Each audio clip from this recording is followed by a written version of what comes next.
I like it. Hey there, Diane Scapoloni here. Hi, I'm Allison Pochapin, as you all know. And hi, I'm Rick Neff from Pennsylvania Land Titles. Nice to meet you all.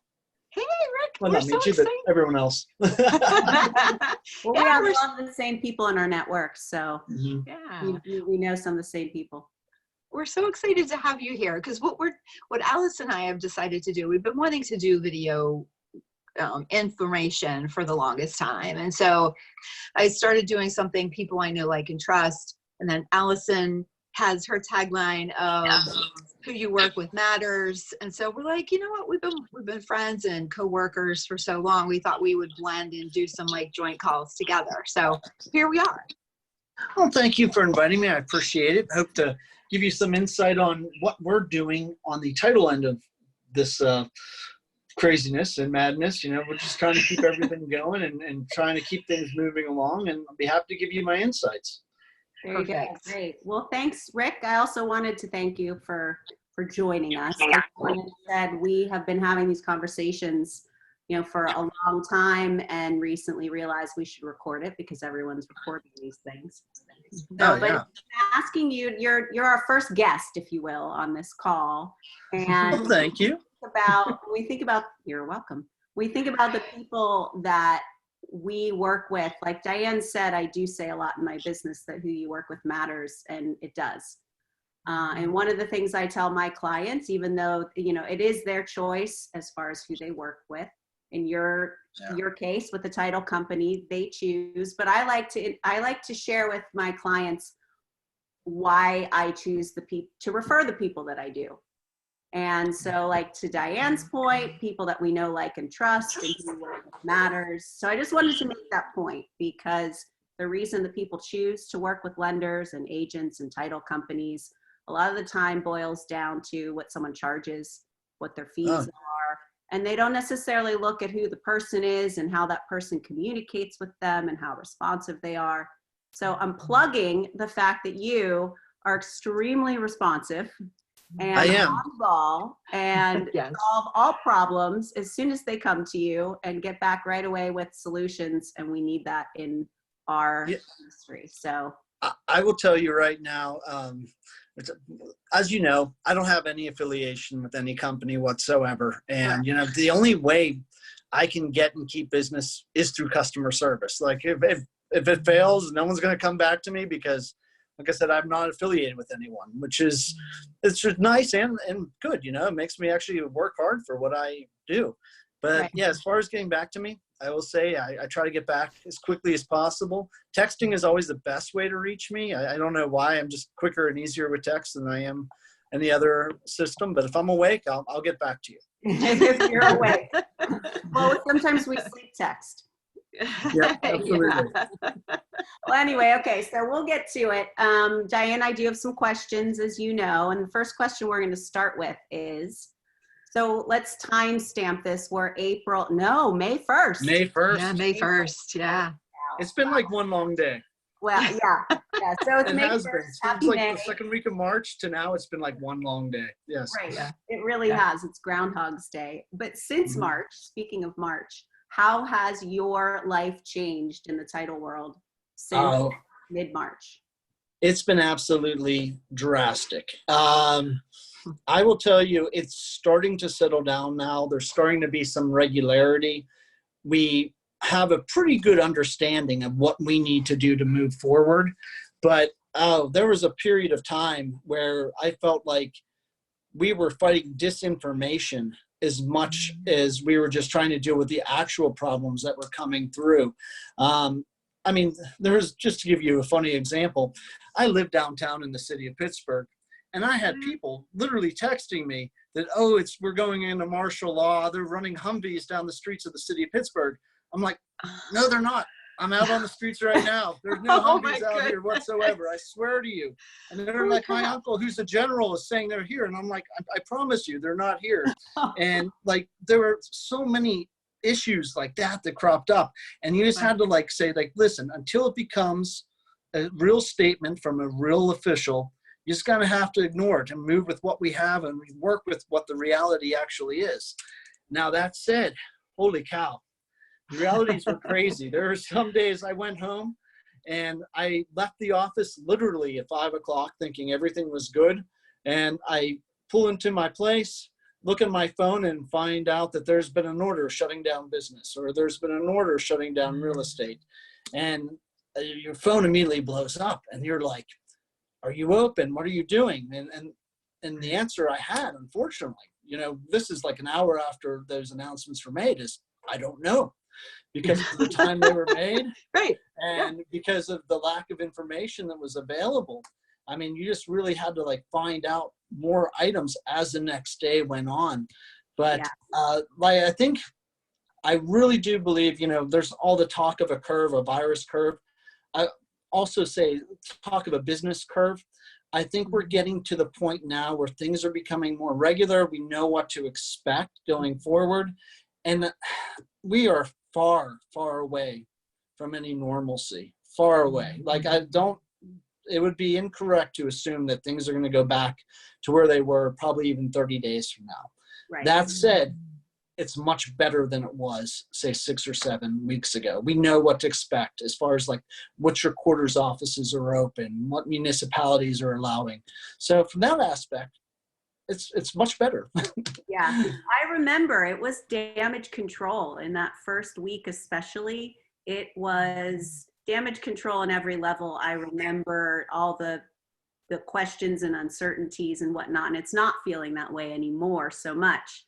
Mm-hmm. I also remember, I'm going a little off topic here of our questions, but I remember when this all first happened that you and your brother Anthony, they run the company PA Land Titles together, that you guys responded immediately to the crisis, if you will, the immediate crisis. And I was so impressed with how quickly you adapted your approach. Well, thank you. I appreciate that. I'll be honest. That was my brother's brainchild, what we developed, and I'll get into that in a little bit. But yeah, so the first thing is, this is a very serious disease. 100% is. And I know some people like to poo-poo it a little bit. You cannot. I mean, this threatens people. I have many high-risk employees in my office, or they have family members who are high risk. I mean, if they bring this home, they could literally kill a loved one. So I also juggle with the fact that I believe, and I'm not going to get political, but I believe housing to be essential. I really do. I think it's essential to your mental health. I think you need a place to live. I think there are many cases where there are issues where people are even perhaps abused or in an abusive relationship. They need to be able to get out of that house and find a place to go. I do that very strictly. And then also on top of that, the financial aspect of it. Right now, if you buy a house or say you refinance, you're not going to make a mortgage payment for 2 months. So think about that. That's saving you a lot of money. So we're like, we have to stay open. We have to find a way to get this done. And not just from our financial standpoint, we feel like there's an actual need that actually helps people to be open and get them done, get these closings done that we can legally get finished, get these refinances done, because they're going to save people a lot more money than say a one-time $1,200 stimulus check. I mean, if you can skip 2 mortgage payments, that could be the difference of you keeping your house or not right now. And it's a very big deal. But as far as what we do, so yeah, we said we want to go forward. We want to try to, keep moving this forward, get people in their homes, help with refinances if we can. But how do we do that? What steps do we take? And I'll be honest, you have to juggle with your employees and with actually the business, because I have to keep my employees safe. My employees have to feel safe. If they're not feeling safe, they're not going to come in. So the first thing we did is, I'll be honest, we weren't set up from work from home. We really truly were not. So the first thing we did was we got our tech guy in literally the first week, and we bought laptops for every single person in our office who could work from home. And we set them up. We did training with them. And literally within 3 days, they were working from home. And it went far smoother than I thought. In fact, I'm going to have a hard time bringing some of them back, I think.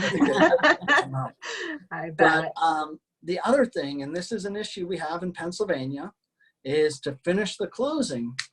Right now, in the majority of cases, not all, but in the majority of cases, there has to be some sort of, you have to appear before a notary for the wet ink signing of documents. Not in all cases, but in most of them you do. And so my brother really came up with a good idea. He hit it off a couple of real estate agents and they all loved it. And what we're doing now is we're having people arrive to our building in a parking lot. We are asking them to stay in their car. We come out fully with PPE equipment on. We go out there. We have everything on a sanitized clipboard. We have everything written, like highlighted, marked down with the ride. They get brand new pens and a baggie, some hand sanitizer too. We hand it to them. They can wind down their window if they have any questions on anything, but we try to give them all the documents a day in advance so they can review it as well. And we're there just to witness them. As soon as they're done signing, they wind back down their window, hand us back the clipboard, they go away. There's no touching with them involved whatsoever. And our aspect is my clients don't want people coming in the office. It is possible that you can have an aerosol that can stay in the air up to 3 hours. And it's much more difficult to sanitize a closing room than this being outside. So that's what we're doing. So far, it's called a worked out really well. closing, right? What? I want to put the official title on that. Yeah, drive-by closing or whatever you want to call it. Yeah, I mean it is different, but the reception has been fantastic. It really has, and it completely cuts down on contact. We do ask the buyers and sellers to come at different times. They mostly are good with that too. I think that'll be one of the things we'll see changing. We'll hit on later, but yes. Right. Yeah. Well, it's very interesting because typically you go to a closing and I show up there, all the realtors are there, and then, there's little gifts, there's exchanges of conversation, and everybody's hugging and shaking hands and taking pictures. So the world is a little different now. The world is very different. It truly is. And I don't know how much of that will continue on in the future. I think at some point here, hopefully some point here, we get those real estate offices open again. We get agents back fully being allowed to show homes to clients. Yes, 100%. We need that. And I really do believe agents can do that safely and follow all CDC mitigation. I 100% do. Open houses probably aren't going to happen, but you don't need them. You can move on without them right now. Well, I wanted to mention that, Pennsylvania is one of, if I can't say the only, but one of the few states where real estate. I believe there are only 2 other states in the whole United States that do not let real estate agents work right now. New York, I believe, does allow, and they're one of the hardest hit states in the whole country. One of the hardest hit regions in the whole world. And, you have to be safe, but you can be safe. There are steps you can take that allow you to do your work. And I'm just very hopeful that that's allowed very soon here, hopefully within the next week. Well, it's a debate. It's a big debate as to whether or not real estate is essential. I don't get into debates very often in social media, but this was one that I have mixed feelings about. I do think real estate is essential. I don't think that we are essential as far as life and death, like a hospital worker. It's very different, but whether or not it's been essential, I think we're getting to a point where it is more so necessary, even as time goes on. We need to get back to it with, with some sort of, like you said, like protocol, and we can do it safely. We need to be able to figure that out. Absolutely. Right. And that's what everyone is dealing with right now is like, how can I safely do my job? And there are some jobs, unfortunately, that it's going to be a long time before we allow them to come back. I love going out to eat at restaurants, and there's not going to, and I have many good friends who work in the service industry. I'm friendly with some restaurant owners, and they're struggling right now, and I do everything I can to support them. I would love to go back, but that's probably going to be a little bit of time before they're fully open. That's just, unfortunately, the nature of this illness. But one-on-one with real estate, I think you can do it. I think you can take a family safely through a house with the right equipment. Right. Well, what do you think in terms of, because we don't want this to go too long, but I love the conversation. This is such good information. What do you think is going to happen? So they release, I think that the closing table may not even be anymore. I mean, what I do you agree. think is going to happen going forward? So I really truly believe that going forward, number one, the normal closing experience is going to disappear. I really don't see a point in having the sellers come to the closing anymore. I think that will be the first thing that you see drop off. I know, but I don't see it lasting that way. I think at the very beginning, when we do allow the agents to come back, we allow the offices to be open, when that does occur, well, number one, when real estate does fully come back, they have a rule that only 2 people are allowed on site at a time. So you're going to have a couple, like as we move from green to yellow, couples are going to be allowed to come in, but you're not going to have agents there still. Now, I do think agents will come back into the picture, but I don't see the other party coming in at all. I think everything will be pre-signed by the seller. Another thing, and again, Pennsylvania is very slow. So there are, as far as keeping up things, I don't know if you've tried to order from a liquor store. It's the most difficult, tenuous thing you've ever had. If you try to order online, I suggest try it like 3 in the morning, because other than that, it tells you it's unavailable. Good tip. But that said, in Pennsylvania, the note, which is a lending document, one that probably, I would argue, the most important lending document, that has to be wedding signed right now. And so the buyer has to come in. Now, that's not true in every state. Do I think there will be a change and a push to that? Perhaps. In Pennsylvania, it may still be a lot longer of a time. If you had asked me in March where we would be at right now, I would have assumed that there had been emergency legislation, and this was talked about, that would allow a full electronic closing. We're not there. It's currently illegal. We can't have a full electronic closing in Pennsylvania right now. Well, and I don't even think the technology is available through the financial institutions and all of that. I don't think it's ready yet. Well, they have it in some states, but not in Pennsylvania. It's Pennsylvania. The most of the lenders have just said, no, we're not even going to look at it. And that's, but I see that in the future? 100% I do. I think 100% you're going to have a full e-closing package. In fact, there won't even be a closing, at least on a traditional sense. Truly and honestly, I don't know how familiar you are with the e-sign process and what it entails, but all the documents are electronic. There's no wedding signature involved. So it's not like I'm witnessing you sign right now, like saying, oh, now you're signing that paper. Like, I can do that and talk to you, and there would be a video aspect to it. For recording it, but that said, there's no actual wedding signatures. Everything is completely electronic. So yeah, I think that will eventually happen here. We may be one of the last states to institute it, but I do think that is going to be the future. And it's a service industry. At the end of the day, we're all about service. You think about, I love the closing table. It's one of my favorite things. I would greatly miss it going away. But that said, think about people and their shopping habits. They like to shop online with their phones, like in their pajamas. I think that's how they're going to be signing loan documents 10 years from now, or maybe 5. I don't know. But yeah, that's my belief. Yeah, no, that makes sense. It makes sense. I mean, there's so much changing. Yeah. But I do want to 100% make the point. We are not there now. Right. There are some closings that we can do virtually and electronically. We're set up for that. We're not there.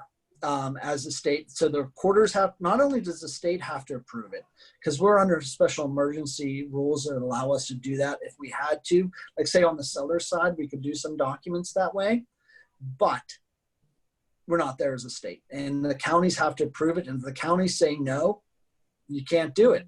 And guess what? In all of Western Pennsylvania, the only county that allows remote notarization, and that was as of 2 days ago, and keep in mind everything changes every day, was Allegheny. So everywhere else from Western PA, if you cut Pennsylvania in half, they're no electronics. Now, if you're on the east side of the state, you have a little bit more leeway, but no, not over here. Counties, the way how Pennsylvania is set up as a Commonwealth with the county system, they have a lot of say and a lot of power as to what gets recorded. Sometimes too much, I think, but that's where we're at. Wow. Yeah. Now, did you want to say something else, Allison, as we're wrapping up here? Well, I mean, as you know, we had our original questions and we're talking, you know, the conversation flows really naturally. And I do have thoughts in my mind about what some of the things that you've said, Rick, and how it might be educational for people watching. Oh yeah. Let me just touch term on wedding. I got tangents there. I'm sorry. No, I'm the queen of tangents. So by all talking. Then let me just go back. I think all of our jobs, right? Title agent, lender, real estate agent, especially right now, when we get involved in something, is to manage expectations. That's good. We have to be on the forefront and let people know this is what's going on. This is what to expect. There are issues that are going to pop up that normally would not be a problem that we may not be able to solve. Now, we've been fairly fortunate. We've been able to weave through a lot of things. I just had a transaction recently put together where there was a guy had a mechanic's lien put on the property right before the emergency order went into effect. And so he's claiming it's an invalid lien. He's a seller trying to sell this property. You know, he is a really nice guy. I've talked to him. He's a great guy. He's saying this guy's a fraud, and all of that could be true. It's not my job to say this lien is valid or not valid. That's up for the courts. The courts are closed. Right. Yes, you can't do anything about it. So I said, oh my gosh. You have two options. We can do an escrow account, perhaps, if you're willing to do an escrow, but it's going to be way more than what the actual lien value is. But anything that has to go through the courts right now, you're not going to get it through. They're only dealing with stuff. They're actually working. Some of the courts, I believe, are working through Zoom or some format of it. But that's only for emergency issues. So if you have a real estate that needs a court action to resolve it, it's just not going to happen right now. And that's the reality. And they were mad at me. People were mad at me. I'm like, guys, I would love to open up the courts. I would love right? to go back to normal. My hands are tied. There's just limited things I can do to fix that. Well, people get mad at us in a normal economy and normal, society.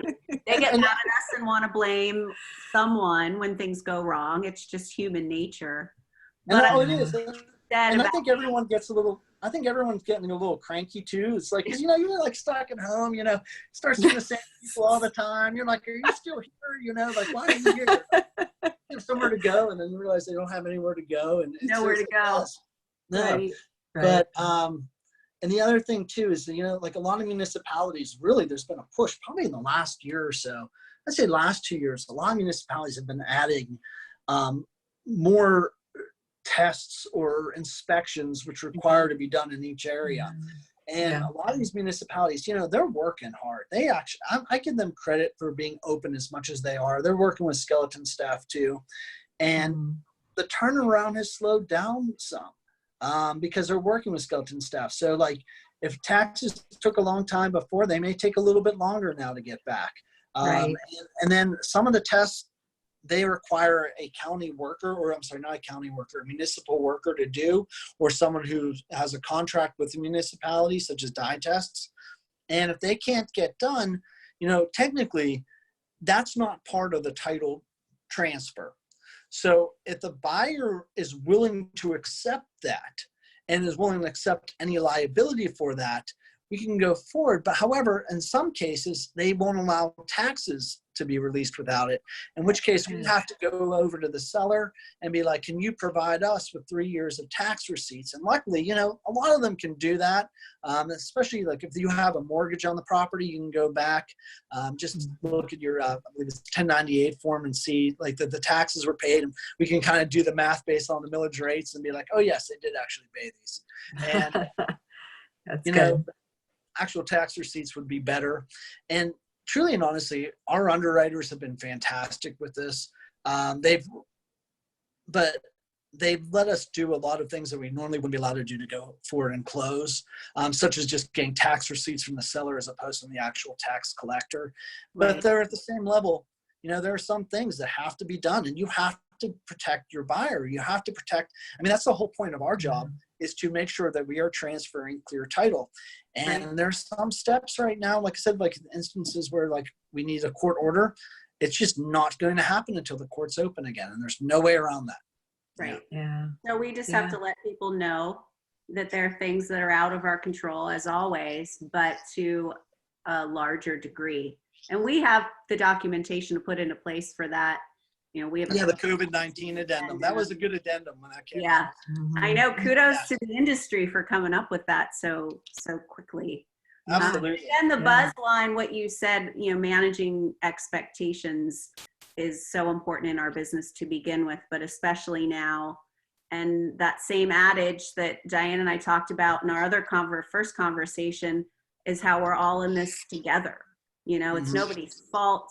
There's nobody to blame and how these things are going. We are all totally in this together and have to stay in it together to see this from start to finish. Absolutely. And that's where you go back to like people people you work with. And it's not just people but you have to work with people who communicate. They have to be upfront. When something pops up, they need to tell you like, hey, this is an issue. And sometimes, unfortunately, it comes at an inopportune time, but you have to be able to there. And I think when you have a good team in place, you can work through 99.9% of the problems. You really can. And, but you just need, there's nothing worse for me is when there's an issue and you try to reach out to somebody and it's just like, I say, it's like talking to a black hole. Like you're just like talking and nothing comes out of it until they resolve their problem. But like, hey, just let me know what's going on. And that way, the buyers are at ease, because really another part of our job, besides the fact of actually getting a transaction completed, is to bring peace to the process. We want the buyers to be, we want everyone to be stress-free, and that's just, and it's already have a lot of emotion, especially in residential real estate. There's so much emotion involved, and there's so much added stress with the COVID-19 epidemic right now as well. And it's just, I think now more than ever, I think to a slight degree, we're like unpaid counselors, unlicensed counselors. Really Yeah, definitely. Allison and I have talked about how ends up like a lot of our conversations are going deeper with people, just about, how they're feeling about certain situations and all of that. But I know I can say I've worked with you for years, Rick, and you have always been right there, Johnny on the spot, helping customers, so I'm so grateful for you. And same with Allison. This is a great team right here, I love working with you guys. You guys are the best. I was thinking, I was going to say, Diane, you should say something about, or one of us should speak to the fact that the three of us have been working together for, I've been in the business 17 years, so I've been working with each of you for just about that long. Yeah. Diane, you've been in the business over 20 years. Yeah. And what about you? Sure.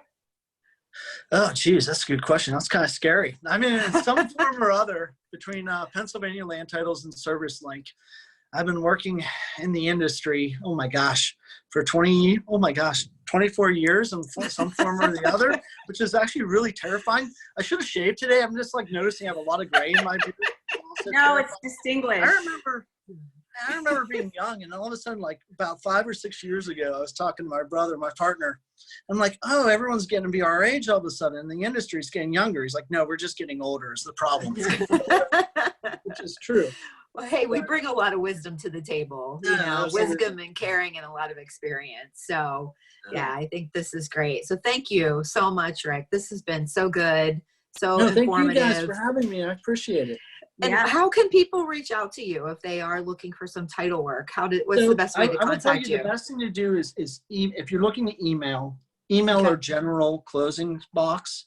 It's closings, CLOSINGS, at PA Land, LAND, Titles, TITLES.com.